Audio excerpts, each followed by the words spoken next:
Welcome to the Always Bayern Chelsea show on this exciting Tuesday. God, I fucked up already. Wednesday, April 17th. We're recording this right after the big time Champions League quarterfinal matchup, second leg between Bayern Munich and Arsenal, so I guess I can excuse myself for messing up the date because I'm already so amped about it. We're going to give you a reaction to that match. We're going to give you a reaction to Chelsea versus Everton, another electric match, and then we'll do a quick little preview for the Saturday matches this weekend. Big game Tuchel, ladies and gentlemen. As always, gotta say quickly here too, follow us on Twitter. Always Bayche, always Bayern Chelsea. Give our pod a review, a rating on any platform that you'd like. YouTube, Apple, Spotify, wherever you listen to your pod. Check the Twitter action because there's been a lot of good stuff lately with previews, lineups, just a lot of commentary on the matches itself. And yeah, it was awesome today. I'll say it again. Big game Tuchel. Yeah, we're really doing this. We're having a lot of fun. I'm having a lot of fun at least. Yeah, this is awesome. How could I not have fun? We had two amazing matches today. Not only Bayern Arsenal, but also Man City Real Madrid. So it was insane as somebody who's kind of neutral at this point for all those four teams, leaning toward Bayern over Arsenal, of course. Yes. Yeah, it was a good day for a beautiful game. And yeah, I guess we'll kind of jump right in here. Bayern Munich took down the Gunners today in Germany with a final score for the second leg of 1-0, a final aggregate score between the two legs of 3-2, and it was quite the interesting match. I would say that overall, I think Bayern won against all odds just based off of how they were doing in the Bundesliga. But after the first leg, certainly had some hope that Bayern was going to be able to take care of business in Germany, and that's exactly what they did. Despite some injuries, despite some turmoil at the coaching position, but I'll take my hat off today to Thomas Tuchel and give it to him because, man, those tactics did the trick. You can talk about if it's Arsenal's performances or Tuchel's brilliance, but it's maybe a little bit of both. And we will talk about it, but the simple fact of the matter is Bayern were the better team today in really all facets. And whether that's coaching, individual performance, experience, quality, whatever you want to say it is, playing in front of your home fans, they deserved to get the win today, and they did get the win. Like you said, you got to give your hats off to Thomas Tuchel. The guy rises to a different level when he's in the Champions League, even when his team is arguably the least talented team of the two playing on the pitch. He still finds a way, and it's really impressive to see. Yeah, it is. This is his third separate team in the Champions League semifinals. He did it with PSG, Chelsea, and now Bayern Munich, if I'm not mistaken. Again, we have tons of fact checkers out there, so they'll correct me if I'm wrong. But yeah, so we got Bayern Munich through to the semifinals versus Real Madrid. They had an absolutely insane match today against Manchester City. They won in penalties to advance, and on the other side of the bracket, we had Dortmund beating out Atletico Madrid and PSG beating out Barcelona. So that's kind of what's going on the other side. However, I think for me, but also maybe for the average soccer fan, you have a lot of excitement about Bayern and Real Madrid, two storied, historic clubs going after it. Yeah, and before we get into the analysis here, like you said, historic matchups. And not to mention, what a showing for Germany. I mean, really crazy the fact that they have two teams in the semifinal, especially because obviously you got Leverkusen that's leading the Bundesliga. Now, they weren't in the Champions League, but it's crazy that the second team in Bayern, Dortmund, I'm not even sure what place they're in, but The Fourth, fact I that believe. fourth, okay, yeah. Yeah. So the fact that both those teams are in the semi now reminds me of last year when both Milans were in the semi, and that kind of came out of nowhere. Reminds me of that. Yeah, it is interesting because Dortmund too is having a down season on by their standards. I mean, they're advancing to the semifinals in the Champions League, but they're a little bit, yeah, they're a little bit weaker, I guess, or maybe more vulnerable than usual in the Bundesliga. They're pretty much always right up there at the top with Bayern. Yeah, last year they really should have won the Bundesliga. I don't know how much you were looking into that back then, but they totally bottled it. Like Musiala scored a goal in like the 90th minute or stoppage time to give Bayern the title last year, and Dortmund had like lost their last couple of matches. I do remember seeing that Dortmund bottled it, yeah. And they're an interesting team. Obviously, we've discussed them briefly going against Bayern, beating Bayern recently. They got my boy Ian Matson, who scored in that quarterfinal, so they're exciting to watch for sure. And just the fact, once again, that there's two German teams is crazy. And I will also mention, sucks for Chelsea and the EPL. I won't get into it too much. It's unfortunate. Yeah, with those spots for next year. But yeah, we did see an all-German final, I want to say in 2013, Bayern versus Dortmund Champions League final, which Bayern won. I think this is all right. I'm just going off the dome here, but, you know. I think I did see something recently on Twitter, now known as X, about that game, so I'll believe you. Yeah. Well, sweet. Let's hop into the match breakdown here. So I guess just to start with, the lineup that Bayern used was, I think, partially a tactic and partially they didn't have very many options, at least on the attack, with the injuries that they've had lately to Kingsley Coman and Serge Gnabry. Tuchel kind of came in with this very, very conservative defensive lineup of Rafael Guerrero on the left wing, and then Mazraoui as the left back, and Guerrero's, who is typically a left back, his job was to track back and kind of help out Mazraoui with Saka, which, just to mention, Mazraoui's just coming back from injury too. I mean, the man's only played in maybe one or two matches since he's been injured, but that kind of worked. I think Saka maybe had one or two solid chances, but they kind of locked him down over there. I thought the defense was great all afternoon for Bayern. Definitely locked up Saka. I think he kind of got onto his left foot maybe a couple times where I thought he was going to have a chance shooting at goal, but then either got blocked or didn't end up getting a shot off because they closed so quickly. Yep. Which, yeah, that's very impressive to lock him down, really lock the entire team down. I would say Martinelli probably had the best chances all day. Yep, he had two or three that, well, I should say one or two that I think he could have scored. That first one he had pretty early on definitely should have scored. Right to Neuer, though. Yeah. Yeah, pretty weak attempt by him. Yeah, Bayern's defense was just completely incredible today. And I think that Arsenal as well kind of had the conservative, don't make too many mistakes, don't allow counters, don't allow big attacking moments mindset. And you kind of saw in the first half, things were pretty much even. Maybe a couple chances for Bayern, a couple chances for Arsenal, but things were pretty even, and the defense on both sides in the first half was just winning. And maybe it was a little bit of nerves too. Both teams were just kind of afraid to make a mistake. Yeah, I definitely watched the first half the closest while keeping an eye on my work life, of course. But the notes I have on the first half, yeah, like you said, not a ton going on, pretty passive, pretty defensive. First 15, I thought not much going on. There were a couple chances, Kane early, Martinelli early.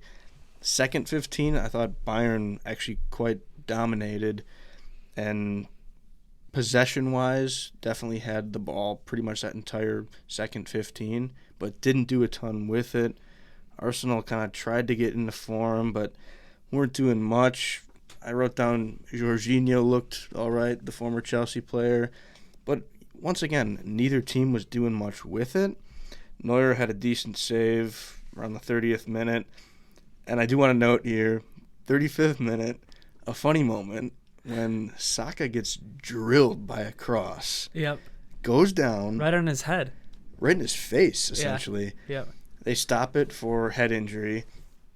And then drama occurs because Bayern tries to restart it quickly because the ball technically goes out of bounds off Saka. They tried to throw in right away, basically. Right, and ref wasn't at it, obviously, but Bayern was pissed about that. So it was kind of just some light drama, which was awkward because Saka just got absolutely annihilated by the ball. You could hear like a dense thump basically when that happened. Yeah, that was crazy. And then I almost didn't know what was going on right away with the whistles and when Bayern was throwing it in, but yeah, that was kind of the drama of the first half. And then as expected in the second half, things kind of opened up a little bit. Chances started to happen for both teams a little bit more. And I really, really liked how Bayern played in the second half. They started to build a little bit, and you could sense something was maybe coming. And then in the 64th minute, Joshua Kimmich just bolted past a couple of Arsenal defenders, and a great ball from Guerrero, and just a lightning bolt of a header right into the goal. Great pass by Guerrero. Brilliant finish by a guy who really has no business being in the box and finishing that, especially at his size. Combination of poor, lazy defending, not necessarily watching, but also just real, true hard work by Kimmich to get his head to that ball and put it in perfectly. Yeah, and that's kind of the player that Kimmich is, and that, to me, signals the first note that I wrote down about this match, which we had even mentioned already in this episode. But the experience of Bayern really shone through over the quality of Arsenal. And you have a guy like Kimmich who's won everything there is to win in professional soccer. So he's one of those guys that can see things like that and just remain cool in a moment that's so tense. And there's smoke and fog all over the air. It's a rainy day in Munich, and the Bayern fans are lighting off their pyrotechnics, and it's just such a beautiful thing to kind of come through in that moment and just lock it down. It's what I would call big game capability. Kimmich definitely showed that in the moment. Huge to lift your team like that. Arsenal clearly didn't have any of that capability all afternoon. I frankly thought they were poor for most of it. Bayern, that experience was massive. I mean, I noticed multiple times, you got guys like Eric Dyer that are playing their hearts out, and he looked awesome. I mean, defending his ass off, to be frank. And yeah, that experience really showed with all their players. And Dyer's not even a guy who has a ton of that big game experience coming from Tottenham, but clearly Bayern Munich, the lore of that team, has rubbed off on him in a great way. I was going to say the exact same thing about Dyer and also Goretzka. I think Leon Goretzka had an incredible game. And he's one of those guys, too, who just has that experience. In the midfield today, I thought he was great. I thought he created chances. I thought he defended well. And just that overall big game experience like you're talking about, he was a guy who totally exemplified that, at least in my eyes today, too. And what I liked about Bayern's midfield today, it didn't necessarily show up in actual shots on target and real chances, but they had a couple near misses where they were trying to play a through ball and they were just off. A lot in the second half, I noticed it. Whether it was kind of a mini counter or trying to knife their way through the Arsenal defense, they were just so close to some great chances. I think that just showed that they were really trying to work the ball in and looking for those chances, whereas Arsenal, either Bayern was locking them down or they just weren't having the greatest plan of how to attack them. Either way, I was impressed with the midfield for Bayern for sure. 100%. And that's, what you're talking about. I noticed that too. I think it's partially credit to Arsenal's defense because there were quite a few near misses on what you're talking about, not necessarily shots on goal, but through balls and Kane's cutting up the field and Goretzka's sliding in and just trying to thread the needle between Arsenal's defense. And that type of play gives me hope as a fan. You can tell that eventually something is going to happen. And whether that's maybe you need a little bit of luck, maybe you need a little bit of the hometown fans pushing you through, but when you're playing like that, good things are going to happen more often than not. That's one of my favorite parts of attack in football is when they're going for those passes, trying to knife through the defense. I just think teams are at their best when they're doing those, and they're going to get through at some point. Whether you're going to make the perfect pass, maybe the defender's going to slide and come up short and miss it, and the ball's going to get through. I just think when you're playing with confidence and the right speed and focus, it all comes together. And maybe it didn't necessarily for Bayern today, but I think going forward, that's great to see. It is, and it's a little bit baffling as a fan of this team to see them play like this in the Champions League when they're really backed up against the wall, and then also see some of their Bundesliga performances this year. I don't really understand it, but at this point, I'm just taking what I can get. This is awesome right now. I feel great in this moment right now. And I will add to, as we look at the last 30-ish minutes of this match, you're kind of thinking, okay, it's just going to be Arsenal attacking the entire time, dominating possession. Bayern's going to sit back, defend, do their damnedest to try to win the game. That didn't really happen, partially because I think Arsenal wasn't good enough, didn't have the quality, and Bayern still were kind of trying to, not necessarily press up, but they were still playing a little offensive, which I think worked in their favor because Arsenal just didn't have the guts to try to take the game over. 100%, and that's kind of what I was talking to you about earlier. The last 30 minutes after Bayern scored that goal, they played almost perfect, in my opinion. They completely locked down on defense, like you said, also created some chances on offense. They right after they scored, they had a handful of really good chances. Right before they scored, Goretzka hit the post, and then right after they scored, Zane had a chance, Musiala had a chance, and it was maybe even Kane had a chance. But it was really special to see, and I think that those are the moments too when a team is especially vulnerable. You just score. Arsenal's game plan was clearly the same as Bayern Munich's, was clearly to just be defensive and conservative and take this thing the distance. And then as soon as Bayern scored and that the crowd got back into it and the whole team was uplifted, Arsenal starts to get desperate. Anybody starts to get desperate at that point, and you start to see chinks in the armor. I'm certainly no football expert, but I have not seen clearly enough from Declan Rice on Arsenal. The guy was a 100 million, pound player, supposed to be this amazing midfielder, supposed to be the engine of that midfield for the team. I just have not seen enough from him. I'm always watching these Arsenal matches. He's supposed to be the guy that kind of leads them forward and makes great defensive plays in the midfield, and he seems like a guy who would step up in these moments and try to change the game around. But I felt like Bayern, in both legs of the match, kind of shut him down, which I think is pretty crazy. Yeah, I do too, especially with the midfield performances from Bayern this season as a whole. And arguably our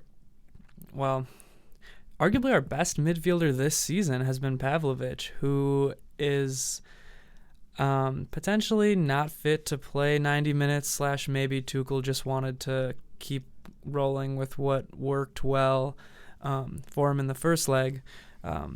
But yeah, we didn't see Pavlovic out there at all today. Instead, we saw a couple of other subs for the defensive, holding at the end of the game. We saw Kim Min-jae come in there, and then Upamecano came in too for the last maybe 5 minutes or so when it was just all defense. Both really quality subs, in my opinion, from Tuchel.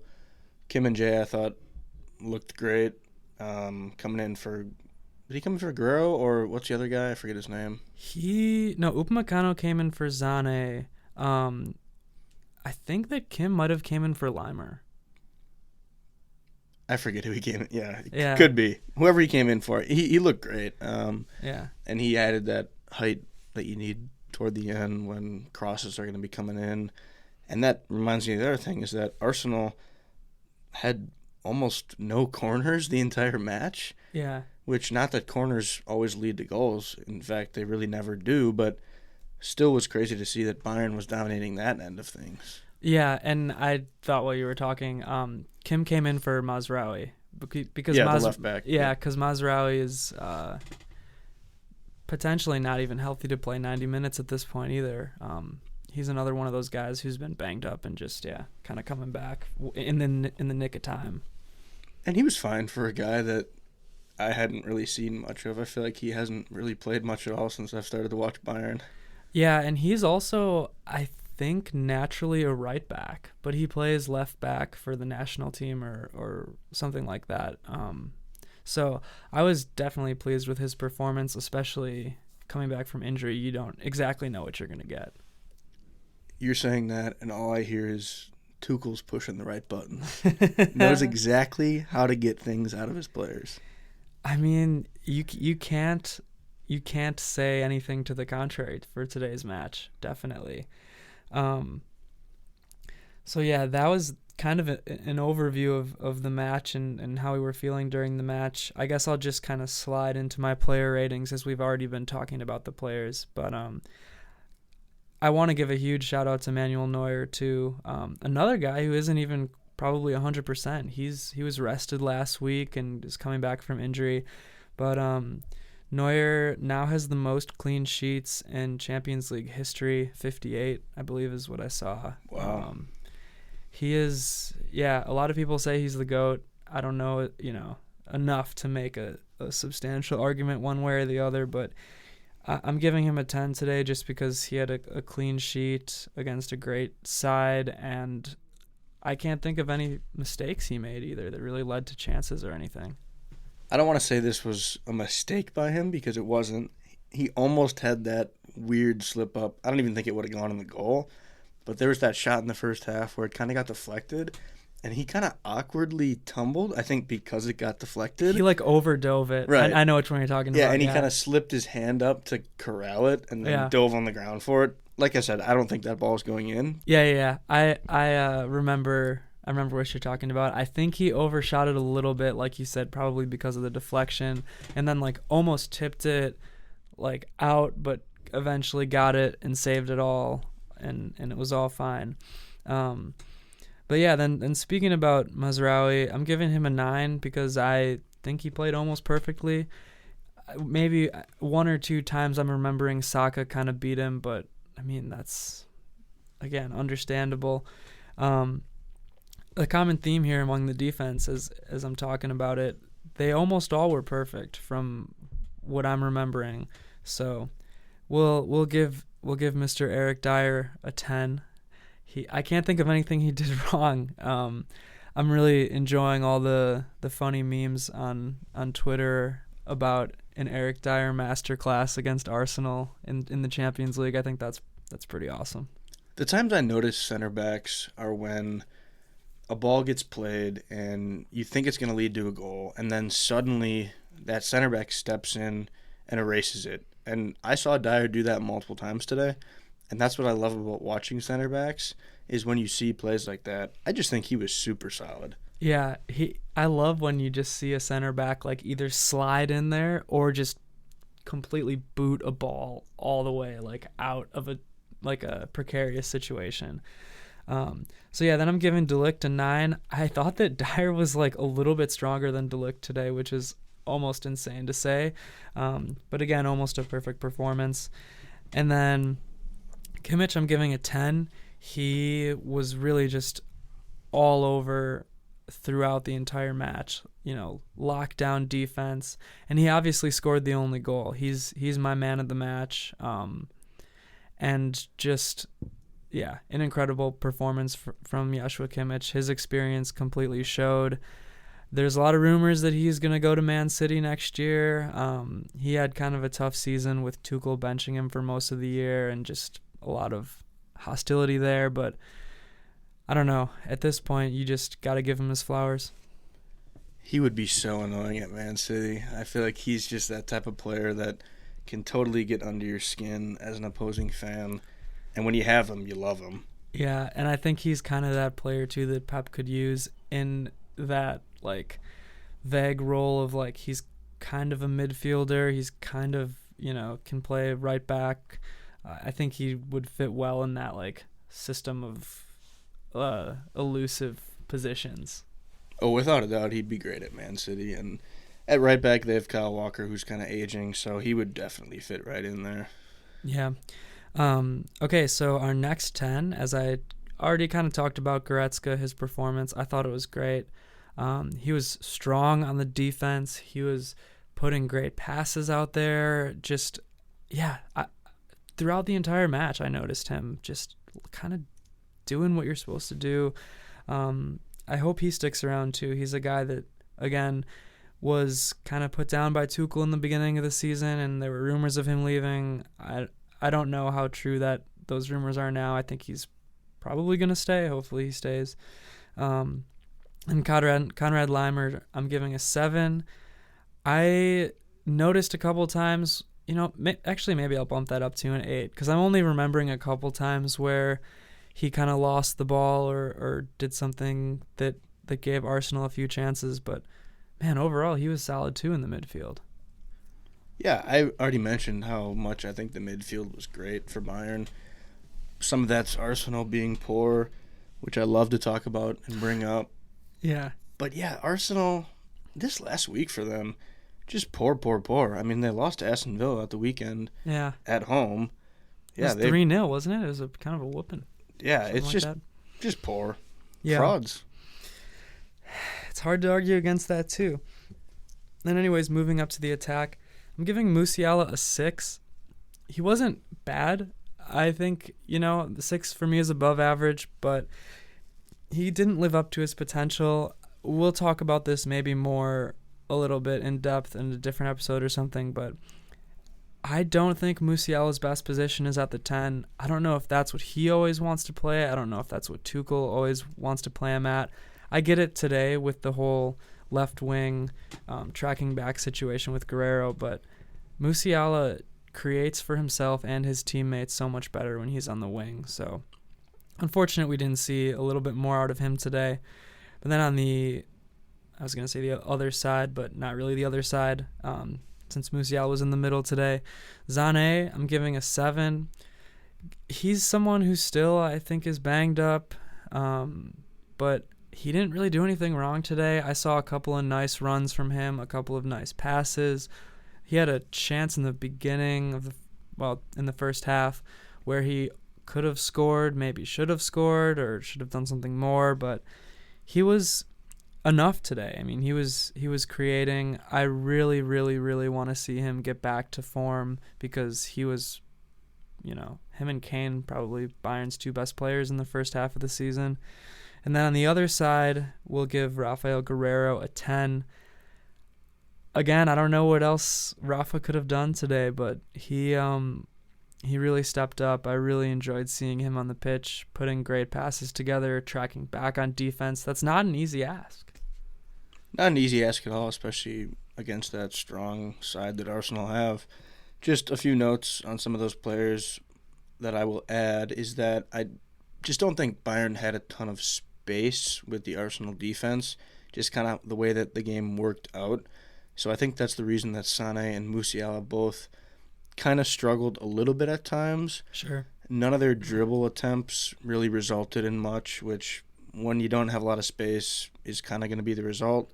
The one time I really saw Musiala get into space, I think was in the second half, and just didn't do enough with it. I think maybe tried to play a through ball to Kane or somebody and got blocked. So would have liked to see him try to do some of that more. Like I said, just wasn't a ton of space on either side for either team.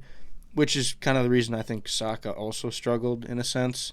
So yeah, not surprising that neither of them really did superb, I guess. Yeah, I think you can credit Arsenal's game plan, Arsenal's defense for that too. Similarly, with my final rating, I'm giving Kane a 7. He, I thought he played a handful of nice passes and actually defended very well. But just like you said, there wasn't a lot of space for him, especially with Musiala kind of crowding in the middle to really step up into the box. And just the type of match that it was didn't really lend itself to that, unfortunately. But I was surprised with how well I saw Kane defending. There were a lot of times where there'd be a really long ball, maybe from a keeper or something, and Kane would just kind of body up into whoever he was against and control the ball and keep the ball in Bayern's possession, which is awesome. Harry Kane inching closer to a trophy. Will he get there? At his home stadium in Wembley? Facts. Exercising his demons. That one match at a time, but man, I could say a lot about that. The thought of that almost brings a single tear down my cheek. He's a talented player. I won't deny it. Okay, cool. So we kind of rambled on about that Bayern match a lot, but I had a good time with that discussion. But let's move over to Chelsea, unless you've got anything else to say about the semifinal qualifiers. No, I mean, I'll just add both matches again were awesome to watch. Great to have a Wednesday afternoon filled with some amazing football. So really looking forward to the semis and eventually the final. Yeah, obviously itching to talk about the Chelsea-Everton match because Another big match. it was a big match. I mean, kind of your basic Monday night in London match in the Premier League. But, man, all these matches are so important for Chelsea trying to get to European qualification. So, and not a lot of these end in super joyous results. And this one certainly did. So that was awesome. I mean, seeing Chelsea just kind of dominate 6-0 the end result was pretty crazy to see. Yeah, I kind of caught as much as I could while doing some work, so I was kind of like watching here and there, but trying to monitor the score and understand what was going on with all the craziness that happened in that match.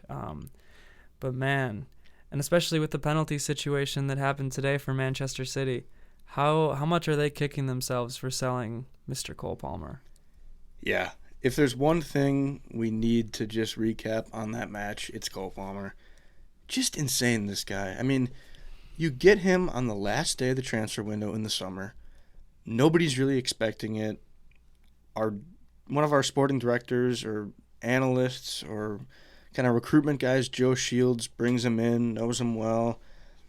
Guy's 21, kind of got some time at City, kind of not, was stuck behind Phil Foden on that right wing. Nobody expected this guy to be the star that he is. I mean, his meteoric rise is something that Unprecedented. I have not seen since becoming a fan for the last few years. I mean, you've got Haaland who kind of rocketed up, but everybody expected that coming from Dortmund. Yeah, I was gonna say I remember he had some key moments at Dortmund.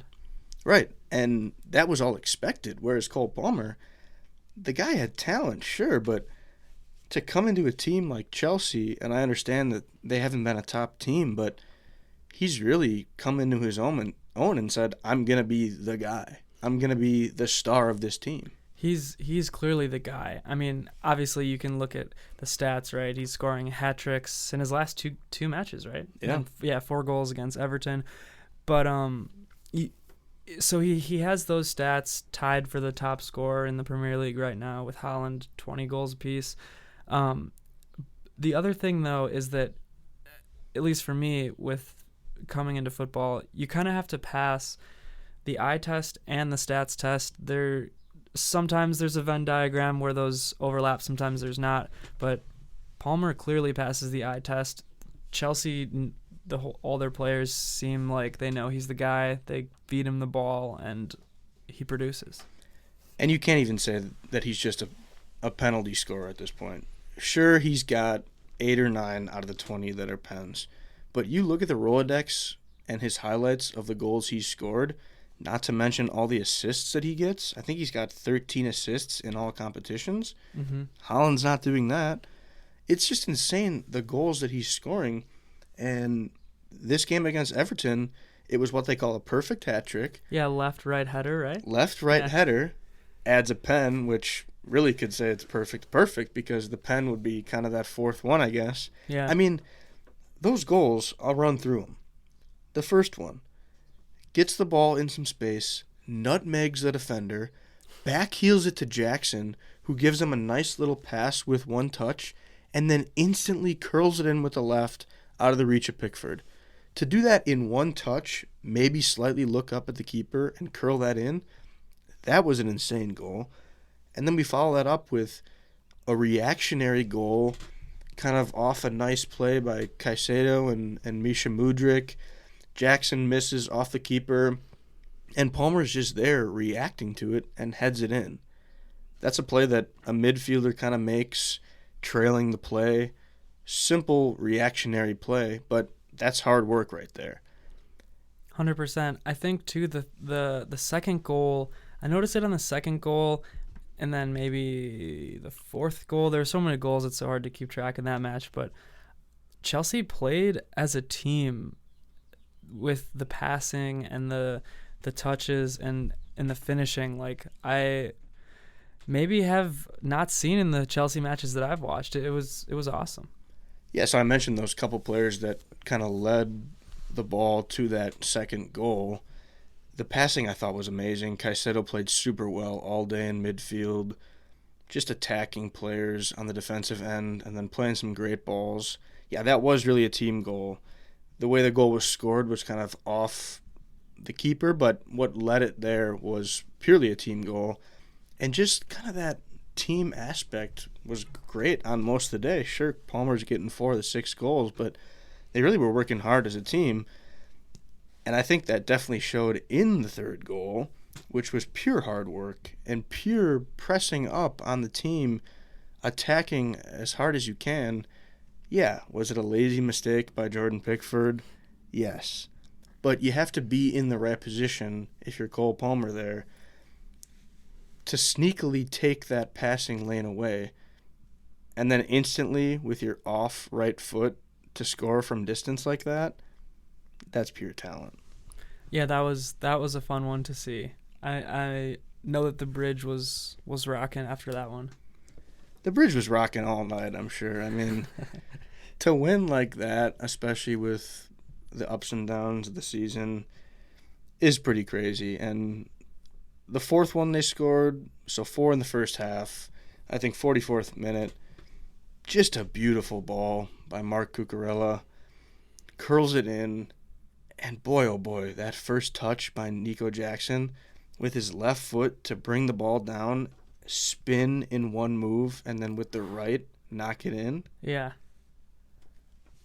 I mean, that's crazy. A guy that most said at the beginning of the year couldn't finish anything. He's got a lot of missed chances. He's really starting to come into his own. Yeah, I've noticed that from the last couple of matches I've seen Jackson, as opposed to the first matches I've seen Jackson at. Yeah, there seems to be a pretty big difference in the right direction. And what I love about him is no matter what, whether he's scoring or not, he gets things done in the passing lanes. He makes great runs. He's starting to get a lot more assists. Obviously assisted on that first goal. You can just always count on him to be involved in the goal scoring, goal creating, chance creating, whether it leads to goals or not. It's just great to see from a striker, kind of what you see from Kane sometimes, whether he's actually scoring or maybe providing assists or just being there in good lanes, taking center backs away, whatever the case may be. You want to be active. Yeah. There's kind of the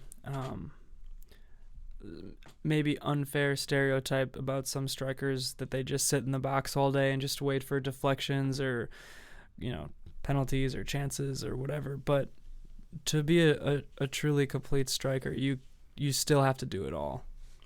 You do, and he's got a lot of development left at this point, but I like where he's headed. So that fourth goal leads us in a half. We're feeling amazing. I'm at work. I'm watching as much as I can, feeling amazing. Going into the second half, vibes are still high. We're feeling great. And then there's a moment where the vibes instantly hit a wall. Yeah, I couldn't even figure out what happened at first, honestly. Just something that you'd only see on a team like Chelsea with a bunch of youngsters. Yeah. I just don't think other teams are doing stuff like this. At least good teams, I will say. Mm-hmm. You're up 4-0. At this point, you're cruising. As I said, vibes are high. Fans are feeling great. Players are feeling super confident. Everybody's playing well. All the attackers, obviously Palmer was playing well. Mudryk had some moments. Noni Madueke had some moments. Jackson. And they were playing together. They were. And then you kind of have this double penalty where it looked like Palmer drew a penalty first in the box, but then they let play go on. Then you got Madueke kind of draw a penalty as well, at least he thinks. The ref calls it. You don't really know for sure which one he's calling it on. The key part is here, Palmer stays down the longest. So at this point, Noni's thinking, okay, I potentially drew this penalty. Palmer's still down. We're up 4-0. At this point, we're up by so much that anybody can take the pen, right? It's fine. So he kind of grabs the ball. But then you also got Nico Jackson coming in. He feels like he wants to get to 15 goals to match something that Didier Drogba did, his idol, in his first season at Chelsea. I didn't understand Jackson in this situation at all. So I'm glad that you're kind of filling in the lines a little bit. Because, yeah, when Jackson came over, I was like, what's going on? Like, you can kind of understand the other two with who was the penalty really, who really drew the penalty, and then obviously Gallagher's the captain. So I'll add some more color and backstory here. And I think we probably talked about when Sterling missed a pen a few weeks back. I said, why the hell is Palmer not taking it? Sterling looked like a fool. We know he's been poor. Fine. But there's been at least a few times where there's kind of been a debate about who's taking it. Palmer hasn't missed this year. He's 9 for 9 or some crazy statistic. Guy has not missed. He's been cold Cole Palmer. Why is anybody even considering taking that away from him? But here's the problem. Pochettino has never, on the season, declared Cole Palmer is the man. Yeah, and that's funny because that's what he said after the match. He said that Palmer is always the penalty guy. So he declared from this point on. Yeah. Earlier in the year, he had said, it's kind of up to the guys and how they're feeling at the time. Fine, I get it. Certain times you're not feeling great, whatever, but you need somebody to be confident and know that they're the guy. You need a guy. But at this point, even with that, so that's on Poch. I get that. He's part of the problem. If you're the other players, though, even in a 4-0 game, you've seen Palmer's 8 for 8. He's the guy. It's that simple. He's the guy. He's also chasing not records, but I guess he's chasing the highest scoring mark in the Premier League as well. I feel like, yeah, if you get into I want to do this one because this means this to me versus you're too far in the weeds. You have to just have a guy that's always going to do it. Right. And that's why ultimately I think it's going to be fine. But I love the captain, Conor Gallagher, coming in, shoving Noni and Nico away and just saying, hey, look, if Palmer wants to take it, he's taking it. And that's what Cole said after the match. He felt he was the guy, and if he wanted to take it, he's going to take it. That's what he did. Obviously buries it because he's cold. That's what he does. So ultimately, I think it's going to be fine. A learning moment for a young team. Poch has come out and said with great strong words after the fact, and I love this. He said if it ever happens again, there's going to be serious issues. They're all benched. As they should be, because you cannot. That's embarrassing. Yeah, it is, especially when you're up 4-0. Right, and luckily it didn't happen in some scenario where it's tied or where it actually means something. So that's kind of the positive there. Yeah, I think also if you're Chelsea too, just thinking about it long term, you're obviously going to want to keep Palmer happy. You know, I don't know if the players or the coach has that in mind, but I don't know. I would be thinking of that at this point. I would try to hold on to Palmer as long as possible, and it sounds like some of these other players might get sold, honestly. The other side of it is you do love to see confidence, players wanting to step up. So That's that true. part of it is fine. I'm fine with that. And I didn't necessarily want to spend this much time talking about it, but it was a huge moment. So it's fair. And like I said, it was unfortunate because the vibes were so high and it brought it down a little bit. But I will add, all of that was erased at the end of the match because we had a Chelsea boy through and through, academy graduate, Elfie Gilchrist, come on and score a screamer. A beautiful goal at the end. It was a beautiful goal. Recently extended him, right? They did, Yeah. and just could not happen to a better guy. Really couldn't. Chelsea boy through and through, like I said, has been a fan forever. He wanted to jump in the stands. I can't even imagine because you're in the stands as a boy watching Chelsea, loving the players. Yep. Now you score your first senior goal.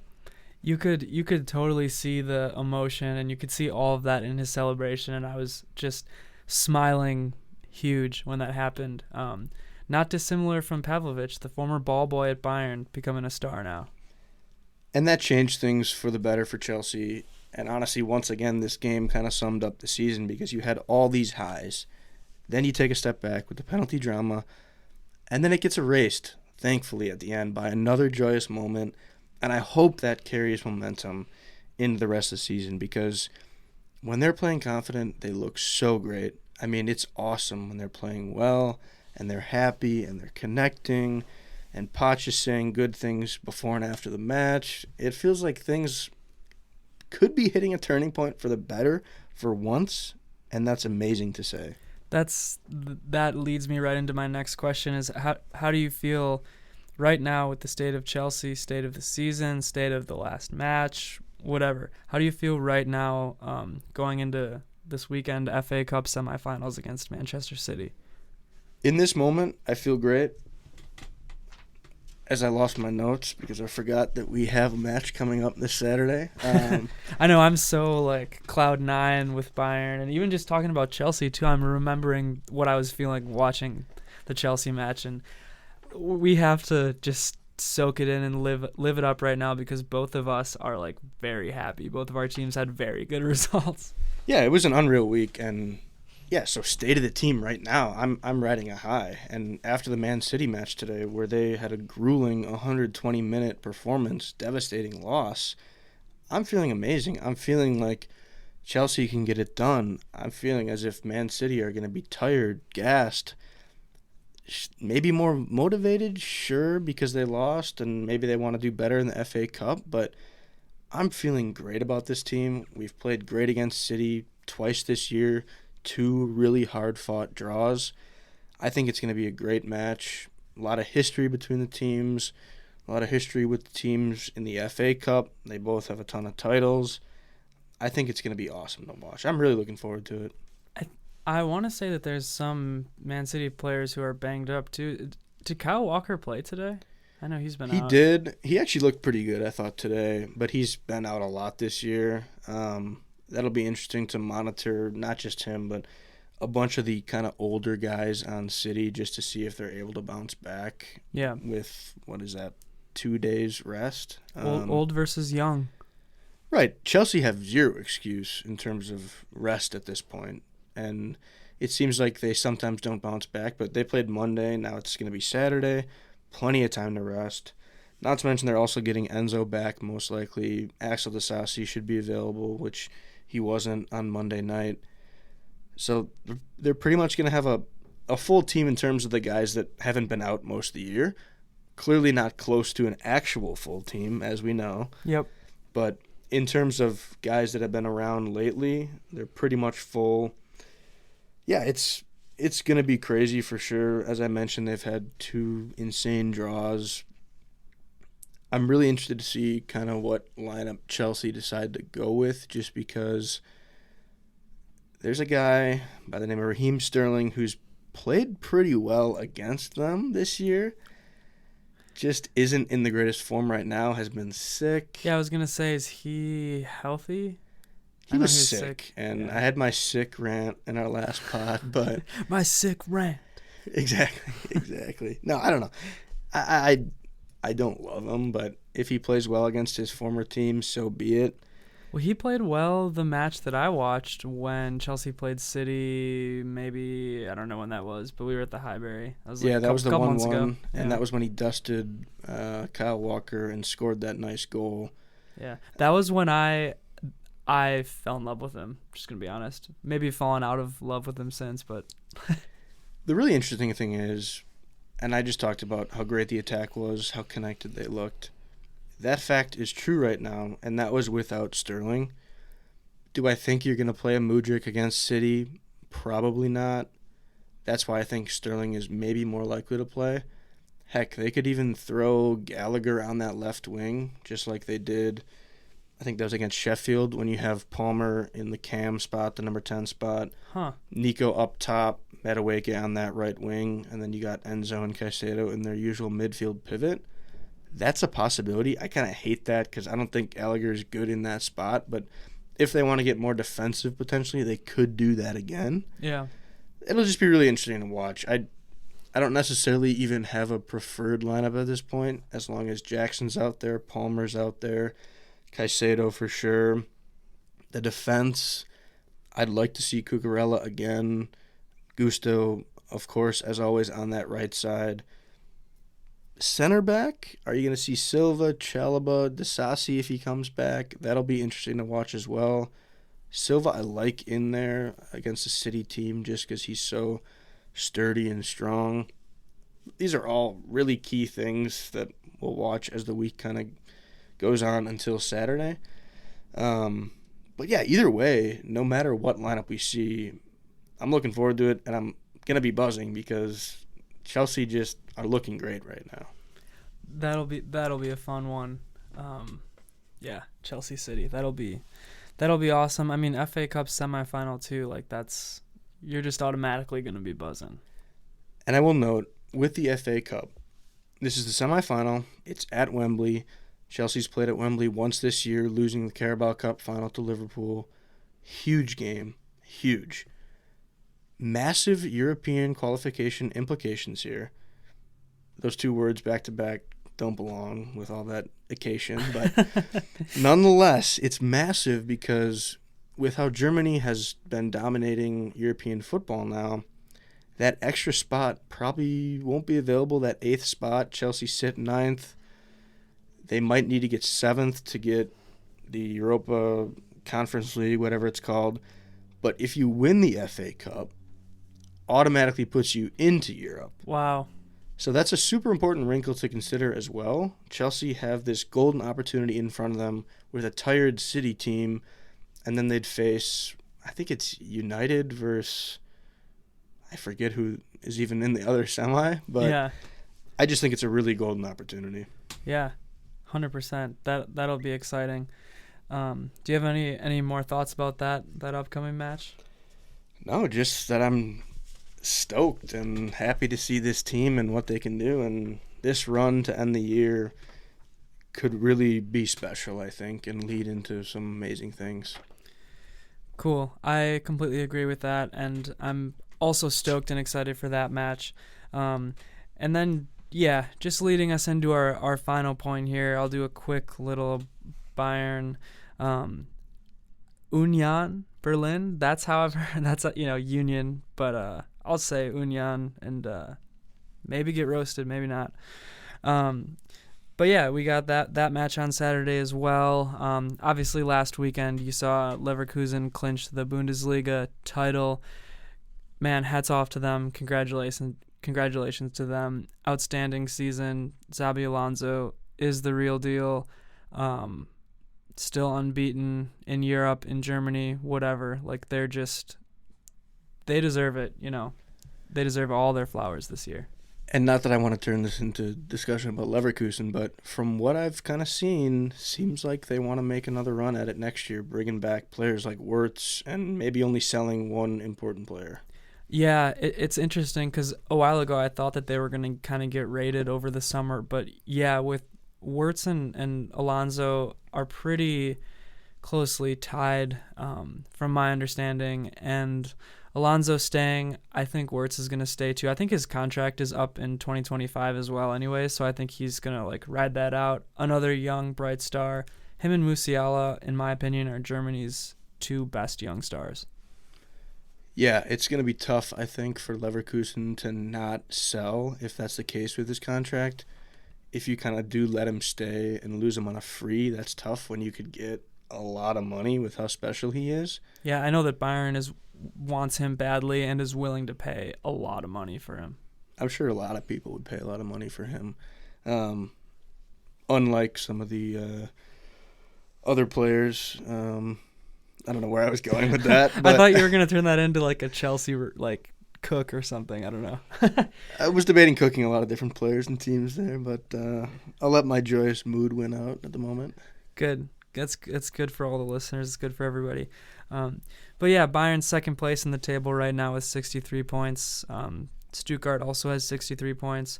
Union Berlin is having a down year this year. They're 13th in the Bundesliga table with 29 points. Bayern's last 5 Bundesliga matches, you got 3 wins, 2 losses, 0 draws. Berlin's last 5 Bundesliga matches, you have 1 win, 1 draw, 3 losses.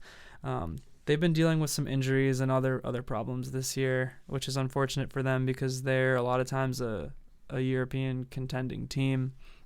But yeah, I think that's all I'm going to say about that match. As Jim mentioned at the beginning of the episode, check out the Twitter at alwaysbayche, always Bayern Chelsea, because I'll give more of my thoughts on the lineup for that match. We'll do a match preview like we always do, with more information. But right now I'm just thinking about that Arsenal match. And the lineup for Union Berlin will just most likely have to do with who's healthy and who we want to rest and this and that. And you know, it'll still be exciting to watch. I'm still going to watch it. I still want to watch Kane, who is more unlikely now to reach the Bundesliga scoring record in his first season, but, you know, a couple hat tricks in the last few games, and he could get there. And I'm sure the fans will love to hear this, but unless anything's changed, we will be watching together Saturday, correct? Yes, sir. Perfect. And the matches are pretty much the same time, 11:15 and 11:30 Central Time here in Milwaukee, so going to be awesome that they're both playing at the same time. Yeah, I'm very excited for that day. I'm very excited to watch and hopefully continue to be joyous together. Damn right. All right, well, I think that about does it for us today. This is an action-packed episode. A lot has happened. A lot will continue to happen. Thank you for listening and sticking with us so far. Keep an eye out on all the YouTube, Apple, Spotify, Twitter. We'll be posting more content. We'll posting a reaction on Saturday to these matches and previews as always. So hang in there, I guess, with us. Thank you very much. Go Bayern. Up the Chelsea.